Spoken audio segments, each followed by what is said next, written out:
हर कोई कहता है कि बीवी सिर्फ तकलीफ देती है, पर कभी किसी ने ये नहीं कहा कि तकलीफ में साथ भी सिर्फ वही देती है। स्त्री सिर्फ तब तक तुम्हारी होती है जब तक वो तुमसे रूठ लेती है, पर आंसू बहा बहा कर, और दे देती है दो चार उलाहना तुम्हें, कह देती है जो मन में आता है उसके बिना सोचे बेधड़क।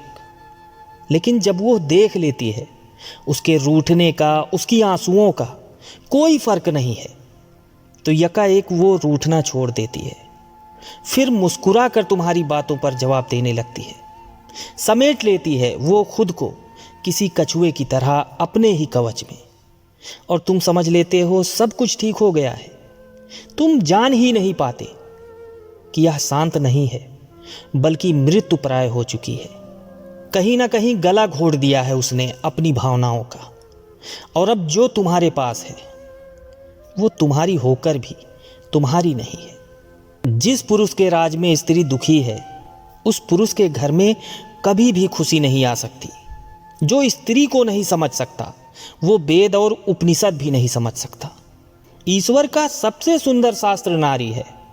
जिसने उसे पढ़ लिया और समझ लिया, उसे फिर किसी शास्त्र की जरूरत नहीं है, क्योंकि नारी भावना और प्रेम भाव दोनों से भरी है।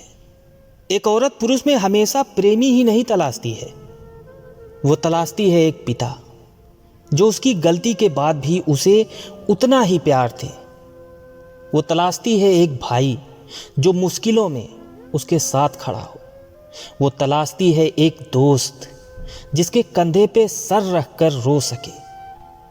वो तलाशती है एक प्रेमी जो उसे उसके होने का एहसास दिला सके। स्त्री मौन है पर निशब्द नहीं, आवाज है पर बोलती नहीं, जज्बात हैं पर मुंह खोलती नहीं, चाहत है पर किसी से उम्मीद नहीं, पहल ना करती पर किसी से डरती नहीं, जीत की चाह नहीं पर कभी हार मानती नहीं, आईना है पर कभी बिखरती नहीं, दर्द से भरी है पर जीना छोड़ती नहीं।